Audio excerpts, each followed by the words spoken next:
Hey besties! Hey, Welcome back for another episode of the Hello Bestie podcast. I'm Maggie. I'm Tashima. All right, guys, today we are discussing The Last Flight by Julie Clark.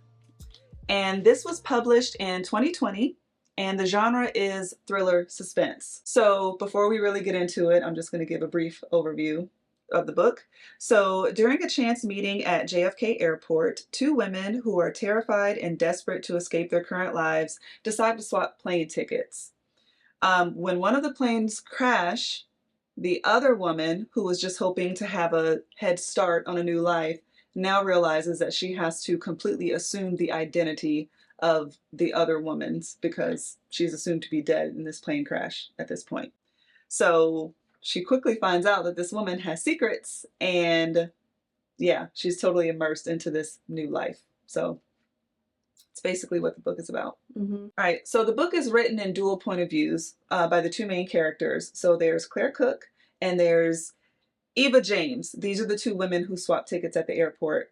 So a little bit of background. Claire is the wife of a man named Rory Cook, and he's a well-known, very wealthy philanthropist, and he's looking to get into politics. Mm-hmm. His mother was actually a politician. She's deceased, but they speak a lot about her in the novel, and he basically always felt like he was kind of following in her shadow. Struggling to create his own identity. Yeah. Within that. So their family is very well known, and by outward appearances, it appears that they have a very happy and healthy marriage, but we realize that it's anything but, because behind closed doors, Rory is physically, emotionally, any type of abusive that he can be to Claire, he is.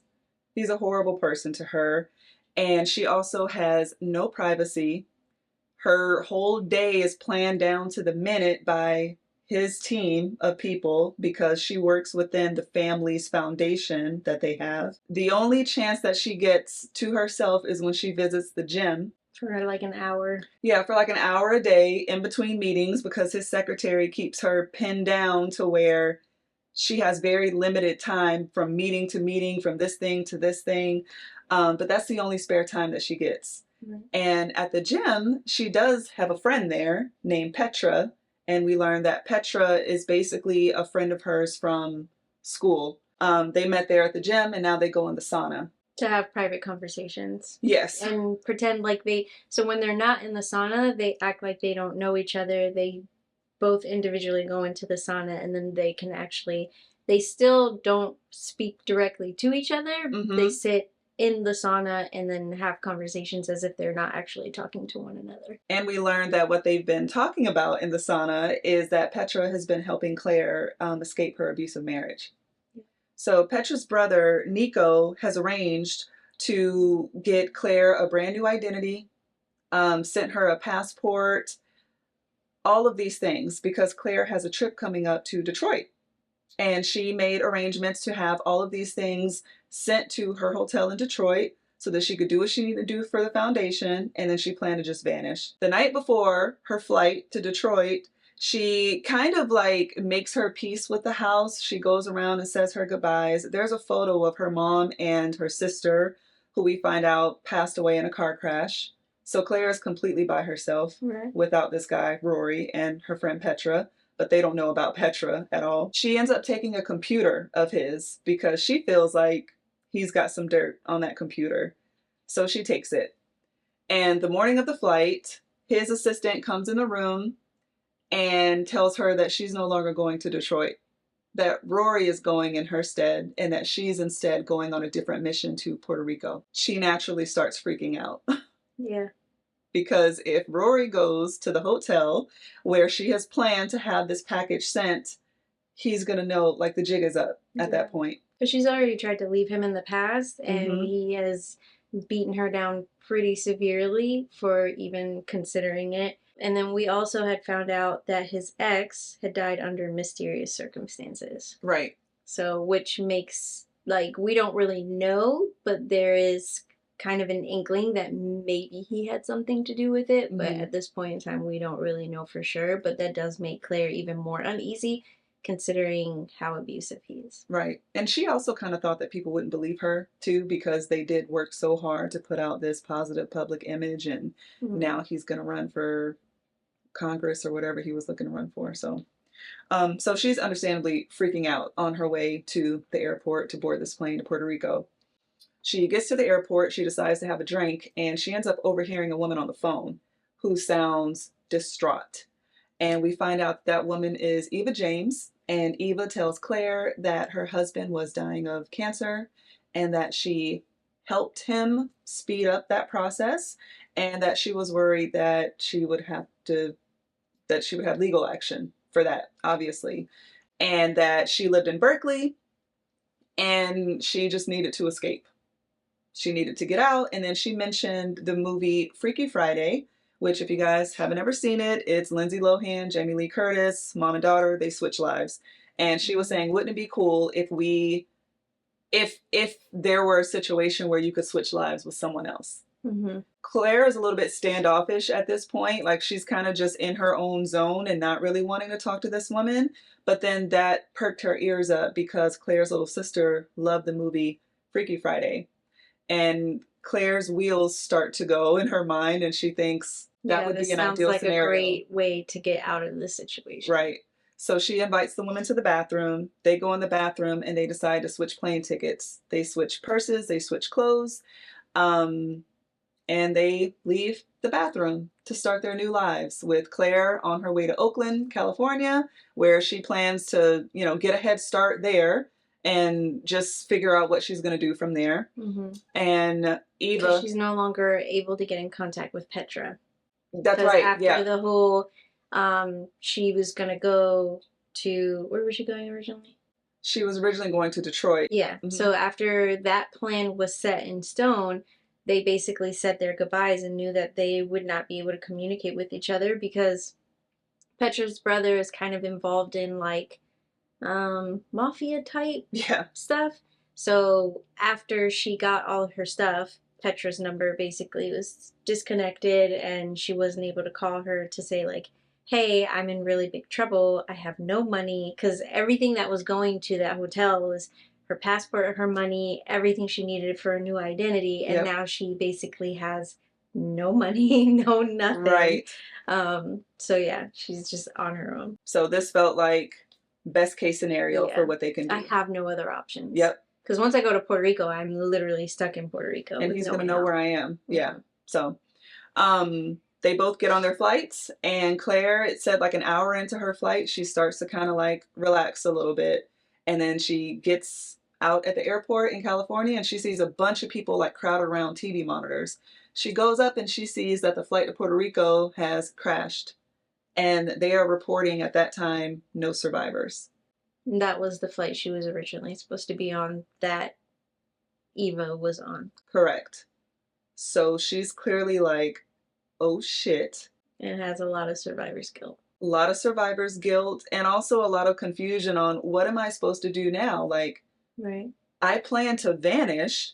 Right. Now everyone's going to think I'm dead because everyone knows who her husband is. And once it starts to come out who's on the plane, she knew there was going to be a big media story about that. Right. And her face would be plastered everywhere. So now she pretty much has to go in hiding, where before she could hide in plain sight. Correct. So Eva, they switched purses. So she had Eva's ID, her house keys, everything. Mm-hmm. She decides to go to Eva's house, and she does that. And looks around and kind of quickly realizes that something feels out of place. Mm-hmm. This woman said, where's the hospital bed? Where's all the medications? This does not look like the home of a woman who is a caretaker for a husband dying of cancer. She sees no family photos, no men's clothes. It barely looks like she lived there. Right. She's very much I don't know what I've gotten myself into, but I got to roll with the punches until I figure out what to do. Because I literally have no other choice. Yep. And then it starts going to Eva's timeline. And the interesting thing, Claire's timeline is up to date with basically what happens up to the crash and then after the crash. Eva's timeline is all months and days before the crash. Mm-hmm. So we're kind of learning about Eva in the past in that way. Right. So in quick summary, Eva was basically a drug dealer. Yeah. It's really sad how she got to be that way, though. Mm-hmm. And So she grew up in a foster home. Well, she was raised in, like, was she raised by nuns? Like, I think Yeah, she in had a a group couple home. different, yeah, she was raised in a group home. She had a couple different foster homes, and she got caught stealing from one of them, which we find out that she did intentionally because she wanted these, Self-sabotage. yeah, self-sabotage. And she ended up becoming like going to school for chemistry in Berkeley. She was really good at it. And On a she, scholarship. on a scholarship, yeah. And she met this football player who, you know, Doted on yep. her, basically love bombed her. She'd not really experienced that before. Mm-hmm. So from there, she was just kind of like initially guard up, and then he broke that little wall down. Yep. And then kind of convinced her, as he realized how good she was with chemistry, Mm-hmm. he basically convinced her to start making drugs. Yeah. Like Adderall kind of stuff. Yeah, like pills that people could take to help them stay up and Yeah. things like that. And somehow they get caught. And when they go to the dean's office, he had told her, like, I'm a star football player. I'm going to get a slap on the wrist. Like, I got you. I'll take the heat. Yep. If we ever got caught, I would take the rap because you have a lot more to lose. Mm-hmm. And yeah, that's not how that happened. Nope. His coach walked in and blamed everything on her, and she got expelled from Berkeley. So then someone approaches her, someone who worked with this football player to make the drugs, and he offers to work with her directly. Like, I guarantee that you can clear $300,000 a year. You just have to make these pills for me. You give me half, you keep half, and you can sell them to whoever you want. Put her up on game. Here's what you need to look out for. Don't sell to junkies. Don't do this. And she did her first transaction after that. Was like, I'm basically a drug dealer now. Yeah.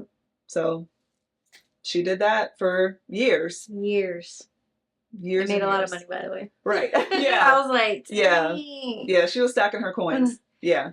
Maybe I should risk it. She was stacking it, yeah. Like offshore accounts, like really set, was just buying season tickets to local sporting events that she didn't even care about. Yeah. Boxes and everything. Yeah, box seats just to be able to make these kind of exchanges. Yeah.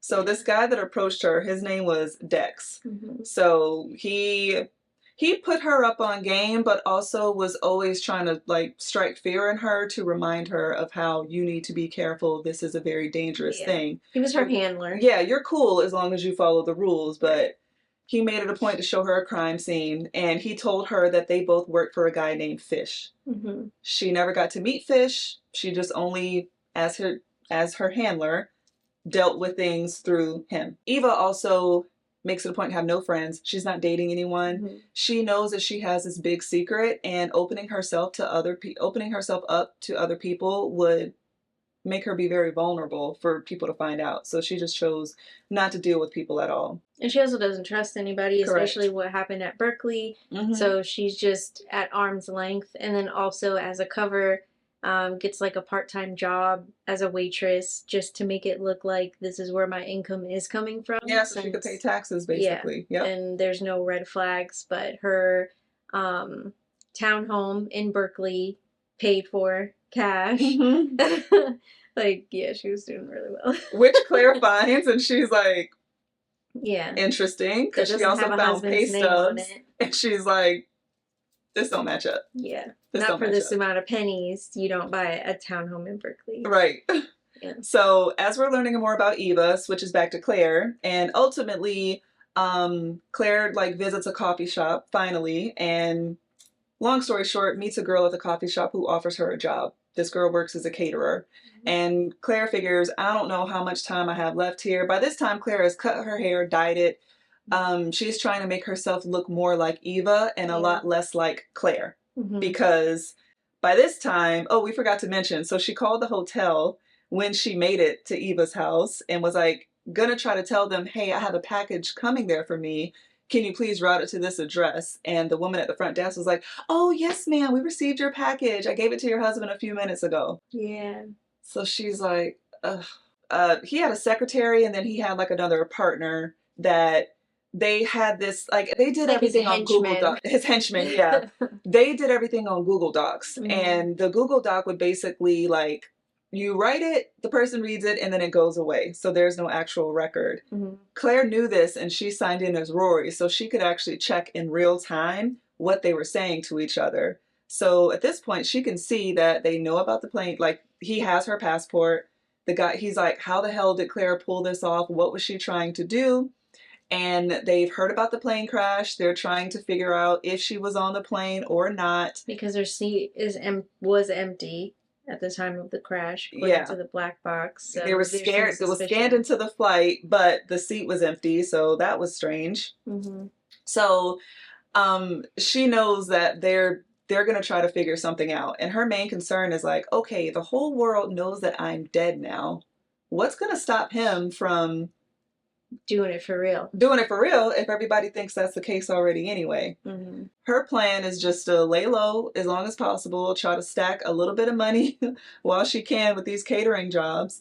But she goes to an event for the NFL and sees a football player like grabbing his girlfriend, yelling at her, but almost in plain sight, not to where it was causing a scene, but her being abused. She could see the signs. And she was working the event as like a server. Correct. Under the table to like build her bread. Yep, absolutely. So she sees this and she inserts herself and tells him to stop. And then she notices, then the woman kind of makes a scene like implying that the guy was cheating on her or something. And it was like a whole big deal. This was like a TMZ, like classic something that would be reported. Right. And Claire sees that people are like recording this with their phones.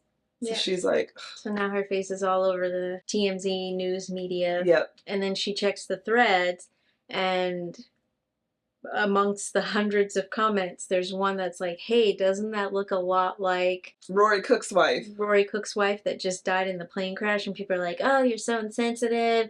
You know, like, why would you say that? And then he takes her picture from the TMZ and then her picture from the crash that, you know, like the pictures they were posting of people who died. And then people are kind of like, dang, yeah, that actually does kind of look like her. Can you imagine, like, her stomach dropping, seeing that comment? Yeah. Like, you go through hundreds and you're like, okay, maybe it'll... Cool. Because she's like... one guy. It's one guy. He's like, no, I'm gonna prove myself right. Like, look at all these pictures. Look at these side-by-sides. And from there, it was a wrap. Yeah. But then also, as she's living her day-to-day and she's trying to figure out, like, you know, what to do, she's going to this little coffee shop, and then she keeps bumping into this guy that she sees. And he's friendly, but he's just like, oh, you know, nice day for a coffee and a walk. And so she's kind of like, yeah, I guess, you know, like, but she just keeps seeing him. So we have to drop that little tidbit. Yep, absolutely. Which makes her feel uneasy. Yeah. So she's like, okay. And that also leads to her doing the catering job, because she's like, okay, I don't know what Eva was into, but I need to get out of here. Right. Like, between this TMZ thing and also, like, this creepy guy, and she clearly wasn't who she said she was. Right. I need to get out of here. Right. So. And through that point, too, Claire is keeping up with the news broadcast. And they're like the crash, it's a big deal. So they're, you know, doing all the person stories, like you said, of all the people who died in the crash and going into detail. And she sees, like, behind one of the reporters, like, a woman, like, very faintly in a pink sweater. The same pink sweater that she was wearing that she gave to Eva. And that pink sweater was given to her by one of Rory's aunts, who, low-key, when she was drunk, like, warned Claire, like, you don't want to get involved in this family. This ain't what you want. These men are not what you want in your life. This family is not what you want in your life. And that aunt ended up dying later, but she did put her up on game, or at least tried to. So then Claire is like, and as a reader, I was like, okay, there's a chance Eva's not dead. Like, what's going to end up happening? That was like a pivotal point in the book where there's this hope of like, all right, Eva, like, what did you... And then she's trying to figure out how would Eva have been able to pull off scanning, like having her ticket scanned, but not actually being on the plane. Yep. So now her, like, everything is just not making any sense, but she's still like, neither here nor there. I gotta get out of here. Right. Trying to gather her stuff after the whole TMZ thing. She goes on one more job, catering job, to get a little extra money. And the waitress that she befriends kind of has an inkling, like, you know, something, you're running from something, which she does confide in her, like, I gotta get out of here. And she's like, you know what? Like, I completely get it. You're running from something, an abusive ex is cool. Like, if you ever need anything, just let me know. She goes home, she packs her stuff. She's like, all right, I'm going to take Eva's car and I'm just going to drive. Mm-hmm. This little bit of money will get me where I'm going to next. Goes in the garage, no car. Right.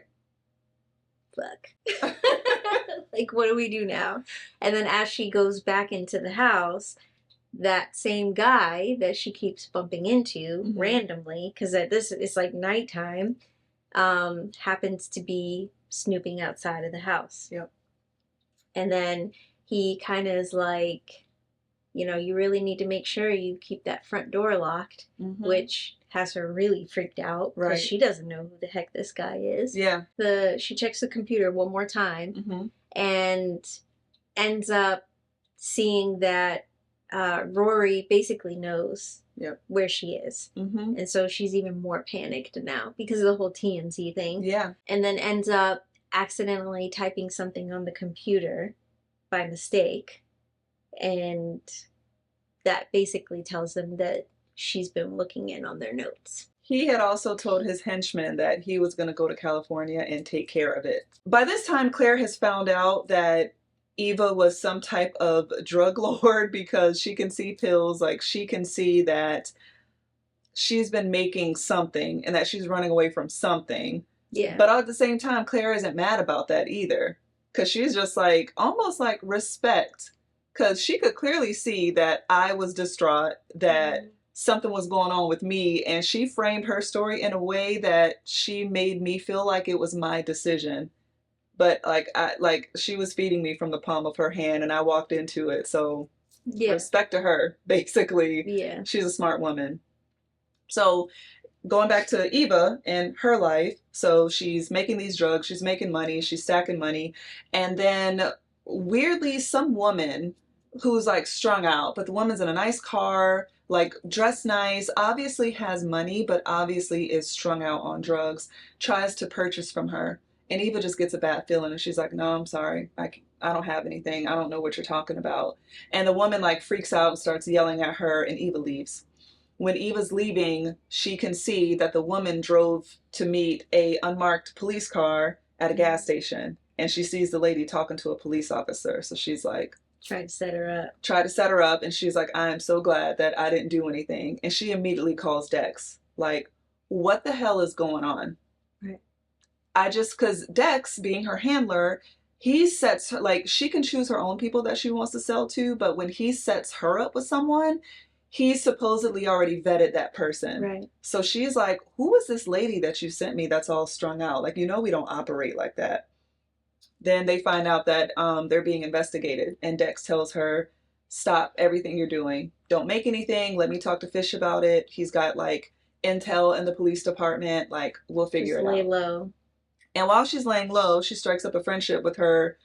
She lives in a duplex, so the lady that lives on the other side of her duplex is Liz, and Liz is a professor working at Berkeley just for the summer, and had kind of tried talking to Eva a couple times, but Eva really wasn't giving her any play, because like we said, she didn't trust anybody and didn't want to make any friendships. But Liz was almost kind of like a mother figure, so older, and they start hanging out. And Eva starts getting this semblance of, this is what my life could be like if I didn't have to be involved in this drug game. Like, and this is what nice. I could have had my parent, like my mom, not given me up for adoption, or had my grandparents raised me. Right. I could have had this kind of love. Right. And I could have not been in this situation and felt complete, and I would have never gotten expelled from Berkeley. I would have been able to be a tenured professor and have this amazing career, you know, in chemistry. And she just really starts thinking what her life could have been had all these bad things not happened, and it all started with her being put up for adoption. And Liz is also, as good friends do, like asking her questions that makes her think. You know, like, have you ever thought about trying to find your birth parents? Have you ever thought about trying to, and these are things that Eva has thought about, but she just didn't allow herself to really sit in it. But in talking with her, she kind of starts thinking, maybe I should try. Yeah. So Eva one night ends up Googling her mom's name and finds out that she died very young, like in her 20s. When Eva was like 8. Yeah. Eva is obviously hurt and disappointed, but then she kind of feels like, well, now that makes sense why she never came back for me. Mm-hmm. So at least I can let that sit. And she ends up telling Liz, and Liz is like, what about your grandparents? And she's like, I'm not ready to do all that yet. Yeah. Like, let me sit with this. And she's like, if you ever decide to, you always can. Because she also was in her feelings about, so after her birth mom passed away, why didn't my grandparents come get me then? Correct. Yeah. You know, like, because my life would have been so much better if they would have raised me. Because Yeah. I would have been with people who actually loved and cared about me. Yeah, back to Claire. She's like wigging out, just trying to make her last little bit of change so that she can escape. And she knows that Rory is essentially coming for her. So she ultimately decides, I think the only way is for me to go public with this. Like, I have to let people know that I am alive.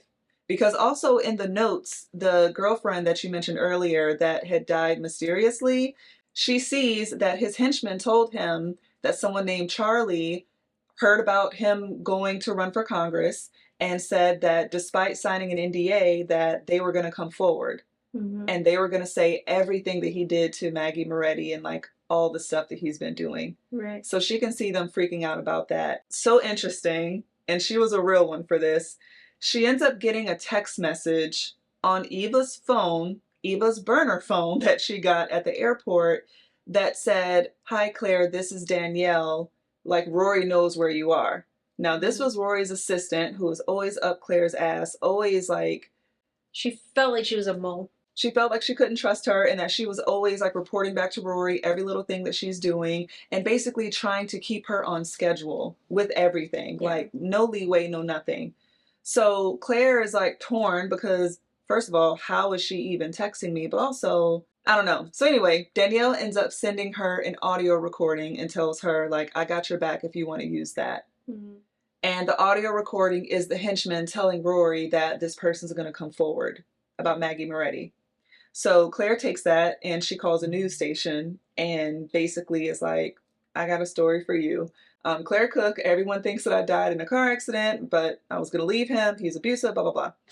So the woman was like, okay, we need to verify your story. So she talks to her and Claire tells her, I switched flights with a woman at the airport. That woman is dead now, even though Claire thinks that she's alive because she thinks that she saw her on the news, but to protect Eva. Even after Eva basically set her up for whatever, she's like, I feel the need to protect this woman. Mm-hmm. This woman died in my stead, and I feel like I owe it to everyone to tell the truth, and I want to live my own life. And I can't do that if everybody thinks I'm dead. So this is me coming forward. And I'm always running and looking over my shoulder. Right.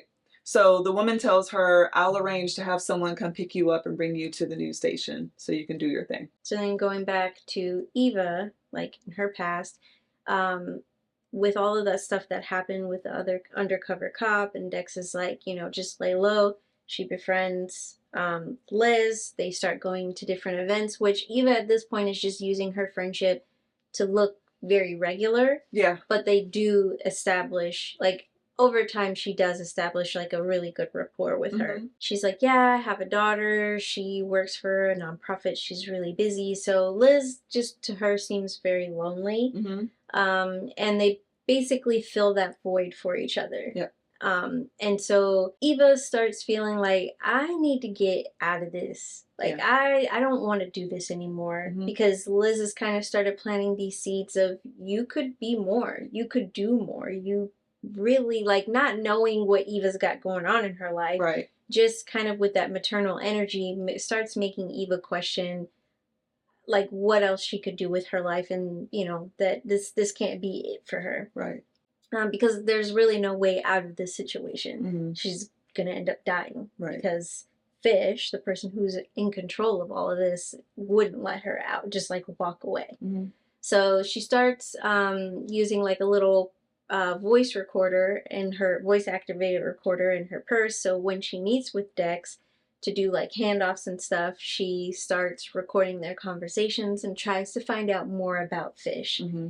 who he is. So that way, if push came to shove, she'd have a bargaining tool to basically go into witness protection and start a new life, because it's the only way that she's going to get out of this situation is with a completely new identity. Yeah. And so eventually the undercover cop, like, Dex basically tells her after a while, the coast is clear, you're good. Kind of tells her a little bit of like what Fish has got going on with like the little moles that he has in the different police agencies. Mm-hmm. But then, you know, that the case was closed, it was a waste of time, it's been however long, and they're not going to put energy into it. And so she's still really apprehensive. And eventually the undercover cop just comes to her directly and is like, I'm really your only option. Right. Either you're going to go to jail or he's going to go to jail. Mm-hmm. Either way, somebody's going to jail. So you can help me, or, you know, it's up to you. And she's like, well, I'm not agreeing or saying anything, but if I were to, I want witness protection. Basically, his bosses were like, Fish ain't that big of a fish. Right. So, no. Mm-hmm. We can give you protection while the trial is going on, but after that, like, you're good. He'll be in jail. And she's like, no. You have no idea. Yeah, like... You call yourself a police officer? Correct. This is not how this is going to go. So she basically is like, okay, I need to figure something else out. Oh, when she meets the police officer, he basically is like, well, we've seen you with Fish. Because she's like, tell me everything you know. She's like, I've never even met him. And he's like, that's interesting because we have pictures of you with Fish. And she's like, that's impossible. Right. He shows her pictures and she's like, that's not Fish, that's Dex. And he's like, I don't know who Dex is. Mm-hmm. This is Fish. And so the whole time, Fish, the person who is in charge of this little drug ring, mm-hmm. is basically pretending to be her handler, right. but is really the person in charge. Yep. And he's like, there are some cases, they are rare, but there are people who are in it for longevity. Right. They don't worry about ego, and they pretend to be not big players in this situation so that they can keep the circle a lot smaller mm-hmm. and have a lot more control over the people and the situations. And so that freaks her out even more. Yes. So she's supposed to meet with Dex one last time. Well, not one last time for him, but like for her. Right. And she basically is like, I gotta get out of here. Mm-hmm. So she just gets on a plane and she basically goes to see Liz. Mm-hmm. And for her, it's kind of saying... Because Liz was only there for the summer, and Liz had gone back home to New Jersey. Yep. Right, for mm-hmm. her primary teaching gig. Yep. And so for her, she was kind of saying low-key goodbye, but also looking a little bit for maternal advice. Liz basically spills her guts. Yeah, like she just unannounced shows up on Liz's doorstep and just tells her everything. But Liz was genuinely happy to see her because she was worried about Eva. Yeah. Yeah, because they did get a little bit of a tiff right before Liz left, mm-hmm. and they didn't say goodbye. Right. Eva basically, because Eva had to go back to doing her regular stuff and just felt it was safer to keep Liz at arm's length. And Liz also knew that clearly something is going on because mm-hmm. Dex had come over at one point and she could just tell there was something off between the two of them. I heard them arguing. Yeah, and they're like, her energy was off and she's just like, you don't trust me. Mm-hmm. You can trust me, but you're not. Like, you have some stuff going on that's pretty serious that you refuse to tell me. So then that kind of like upset Eva. Like, see, this is what I get for trying to like be cool with someone. Now I'm expected to spill my guts, and mm-hmm. so they didn't end on the best terms. So Liz was genuinely excited to see her when she came. Yeah. Eva tells her everything, mm-hmm. and at the end of it, Liz is like, the best thing for you to do is to go back and own up to what you did, even if that means you got to do a little bit of jail time. At least you can walk away from this with a clear conscience. Mm-hmm. And Eva's like, I mean, I don't know. Yeah. You know, so she's still kind of up in the air. And then in the meantime, Liz's daughter shows up. Mm-hmm. And Eva and Liz's daughter had never met. Right. So Liz's daughter is kind of like, I got a lot going on. Right. Who is this? Right. We got company here? Like, why didn't you tell me that somebody was here? Like, I really got a lot of stuff going on. Like, can I talk to you? So they go in the other room, and then Liz's daughter is basically she's like, what's going on, honey? Oh, so here's the thing. Liz introduces her daughter to Eva as Ellie. And she's like, I don't go by that anymore, Mom. My name is Danielle. Yeah. So then it's like, yeah. I mean, I didn't even really put it together at that point really? myself. Girl, for until me, I they was were like, in the oh. kitchen. And then Danielle is basically like, my boss, he's such a jerk. He's so nasty to his wife. She's been working on this project for months, you know, for this thing in Detroit. And at the last minute, he's changed it. And now she's going to Puerto Rico. And something about this whole situation just doesn't feel right. Something isn't right. And so you basically find out that Danielle is Claire's Danielle. Yep. And then that kind of like loops everything in. And while Danielle is talking to her mom about how this whole situation and how Rory is abusive and all of this stuff, Eva basically goes on the computer and is like, yeah, because she's ear hustling. Yeah. Okay, well, this is interesting. Maybe I can do something with this information. Mm-hmm. And she Googles her and changes her flight to go from wherever she was originally supposed to leave from. She changes it to the same airport that she just heard that Claire is leaving from. Yep. Dun, dun, dun. Yep. And then basically that, so they're meeting at the airport, which seemed very random. Right. Was not random at all. So instead of going back to Berkeley and kind of like confessing all of this stuff, she basically goes to meet up randomly with this woman who she could tell would also want a way out of a really bad situation. Right. And then going back to Claire, before she had left, she found Eva's little lab and it had a confession, like a whole package with all the recordings and all of this stuff set up for the police officer. It was like, hey, I don't want any parts of this, but here's everything that I have. Right. Good luck. Right.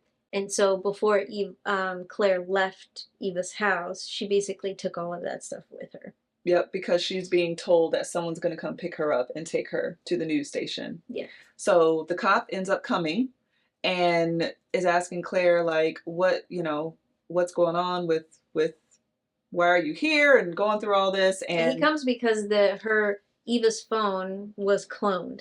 So every call, every text, everything that's done on Eva's phone, they knew about it. So the entire conversation that Claire had with the reporter, the DEA detective or whatever, he heard everything. Yeah. And so basically popped up at the hotel that she was hiding in after she found out that Eva didn't have a car in her garage. Right. Yeah, it was like, I need to know what's going on. And so she's like, I don't know, but I'm assuming this is for you. Yeah, and she's also like, you already know what's going on. Yeah. Because you heard the whole phone call. Right. Even though she suspects that she probably is alive. Right. But it's not for her business to expose whatever she's running from. Right. She just wants, she's like, that's for Eva to determine for herself. Yeah, you do your job. She's made it a lot easier for you. Yeah. So you take this information and like, I gotta go. Yeah. And he tells her, I'm gonna be honest with you, get on the air as quickly as you can. Like, you need to be seen as quickly as possible. So that people know you're alive. Yep. So a car pulls up and she notices that the guy is like kind of big and he's got like a sleeve tattoo that his shirt is covering or whatever. Spacers in his ears. Yeah. Like, and Eva had told her at the airport, like, everybody in Berkeley is a little bit weirder than you are. And Claire mentioned that again, like, huh, interesting, but okay, cool. So she gets in the car with this guy. And while she's in the car, she gets a text message on Eva's phone again from Danielle that's like, hey, Rory already has people in California on the ground looking for you right now. There's a big guy with a sleeve tattoo. Be careful. And like, Claire's just like, oh my God, because she's in the back seat of the car, like, with this guy. So that was a bit of a scare, but it turns out he was legit. He did work for the news agency. She gets there, she does her interview, and she basically spills the tea. Spills the tea on everything. Goes to the epilogue after that point, basically, and at this point, Rory is in jail, and Petra has met back up with Claire.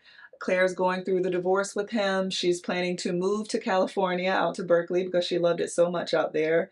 She didn't want to be in Rory's house anymore in New York. She could have gotten the house, could have gotten all this stuff. She's just like, I just Clean want to be slate. done. Yeah. Yeah. She's able to basically go and start fresh and live her life. Yeah, And she then reaches out to, I forget that chick's name that she makes friends with from the cafe. I forget her name too, Yeah. and that's a shame too. 'Cause Yeah, she was a key pivotal, part, but right? she basically reached out to her, told her everything, and she ended up helping her find an apartment Yep. there. And yeah, she was just gonna basically use a little bit of money that she got from basically from Rory, kind of Yeah, sounded like like a a settlement. Yeah. alimony type thing. To use that to buy her some time until she could find a job, maybe at like a museum, using her art degree, Right. and then yeah, start a new life. And then it goes to like present day Eva, Right. like Finally. of the flight, the day Yeah. of the flight. So it talks about Eva, and also before Eva had left, she kind of still had this like nagging feeling of like, I need to find out who my grandparents are. I just need to see them. Oh yeah. So she had gone to their house. I think this was before she flew out to see Liz, but she had gone to their house, and like the house was just run down, like just raggedy, not well taken care of. The yard was horrible, all this stuff everywhere. She knocks on the door, like a guy opens the door, and he's like, she just instantly smells smoke, Body and odor. body odor, and like he has missing teeth, and he just looks gross and unkempt. And then there's a woman in the background. I was like, who is that? And he's just kind of like, well, what do you need? And she just looks, and they have the same eyes. And like internally, like her heart just breaks, and she's just like, why did I even assume it would have been any better than this? Yeah. Like, why did I think that, she just had these visions of grandeur. Like, my life would have been so much better if my grandparents had taken me in, if my mom wasn't a drug addict, if. And when she gets back in her car, whole entire life in comparison to a fantasy that didn't exist. yeah. Because she did acknowledge if things didn't happen the way that they did, she would have never ended up in Berkeley having lived in this kind of environment. Yeah, she's like, I was way better off without that. So now she made peace with that. Yeah, she made peace with that. So present day airport, she's giddy, she's excited, and she's really considering. Now she had scanned into the flight, but she's still kind of like on the fence, like, should I get on or should I not? I'm already scanned in. It would be easy for me to just like pretend like I'm on the phone and just duck off over here. And she decides to do that. But then a flight attendant sees her and is like, ma'am, you need to stand over here. You're already scanned into the flight. Yeah. So she's like, all right, I'll go to Puerto Rico. Once I get there, I'll figure out what to do. I got tons of money. Like, she's multi-millionaire at this point. I can figure out what I'm going to do from there, what are my offshore accounts, but it'll be cool. Fresh start, clean slate. And one of the last lines is that she taps the outside of the airplane for good luck. Which a lot of people do. And I was like, no. So yeah. She did perish, but man, yeah. So that is it. That is it. So yeah, we learned early that Eva died in the crash, and then there was that little glimmer of hope, that pink sweater. And yeah, then you found it, and yeah, she died in the crash. So the end. The end. Yeah. I think on Goodreads this book is rated like a 4, which I agree with. I thought it was a really good book. What do you think? Yeah, I would say like 3.5 to 4. Interesting. Just because it felt like Eva's backstory, I feel like, took a really long time. Oh.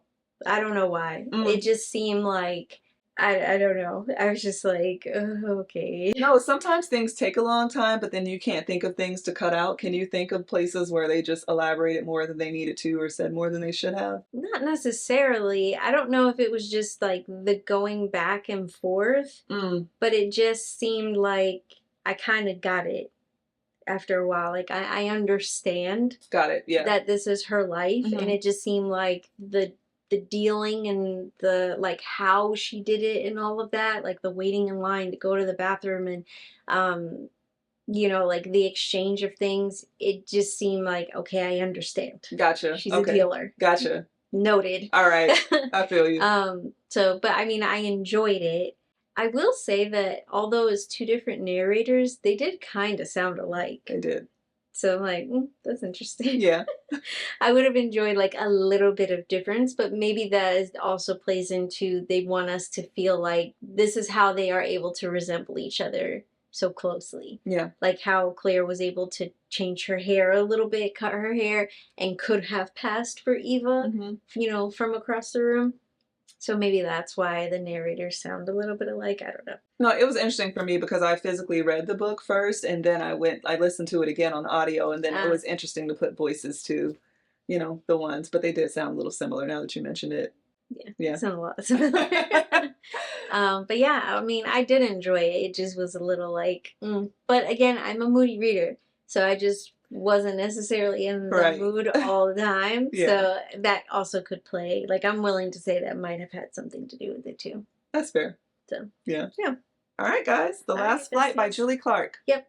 So let us know down below your thoughts and if you have any recommendations on what we should read next. And we'll see you in the next episode. Bye.